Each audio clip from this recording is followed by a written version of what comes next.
বিভিন্ন রকম ব্রিটিশ শাসনামলের সময়কার আইন, যে সকল আইনের উপর ভিত্তি করে আমাদের দেশে টু ফিঙ্গার টেস্ট এবং অন্যান্য আরো নানান রকম অবৈজ্ঞানিক প্রক্রিয়ায় নারীদের উপর সহিংসতা সম্পর্কে তদন্ত করা হয় এবং নারীদের যে ধর্ষণ বা অন্য কোনো রকমের হয়রানির শিকার হলে তাদেরকে যে প্রক্রিয়ার মাধ্যমে এর বিচারের জন্য যেতে হয়, সেই প্রক্রিয়াটার মধ্যেই আজকে হাজার অসঙ্গতি রয়েছে, যা একজন ধর্ষিত নারীকে তার বিচার পাওয়ার রাস্তায় প্রতিটি পদে পদে তার ওই ধর্ষণের অভিজ্ঞতাকে পুনরায় জীবিত করে তোলে। তাকে ওই ট্রমার মধ্যে সারা জীবন ধরে বেঁচে থাকতে হয় এবং ফলশ্রুতিতে যেটা হয়, নারীরা ধর্ষণের রিপোর্ট করে না।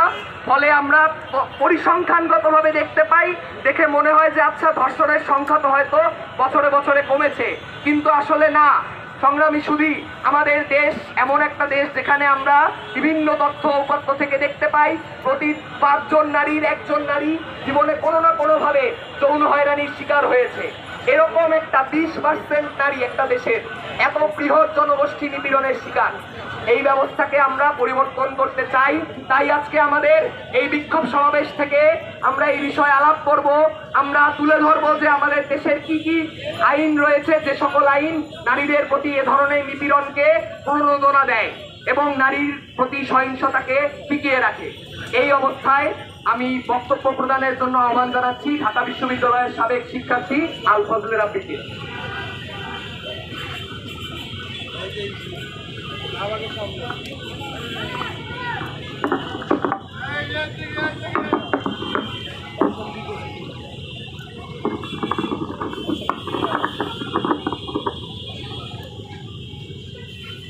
নারীদের উপর নিপীড়ন নিয়ে কথা বলতে গেলে আমাদের সবার আগে মনে করতে হয় যে দেশ হিসেবে এই দেশে যে নাগরিক সমাজ গড়ে উঠেছে, আমরা এখানে বেঁচে আছি অনেক দিন ধরে, আমাদের প্রত্যেকের মেমোরি গোল্ড ফিশের মেমোরির মতো।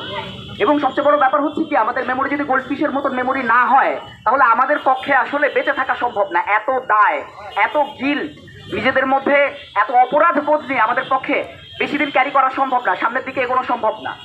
যেই ঘটনাটা ঘটেছে রাজশাহীতে, ন্যাক্কারজনক যে ঘটনা টাঙ্গাইলের মির্জাপুর এলাকাতে, আপনারা যদি একটু পত্রপত্রিকা ঘাটেন, আপনারা সবাই দেখবেন যে 2022 সালে একই হাইওয়েতে ঠিক একই রকমভাবে বাসের মধ্যে গণধর্ষণ হয়েছে এবং সেখানে এক নারীকে ধর্ষণ করা হয়েছে।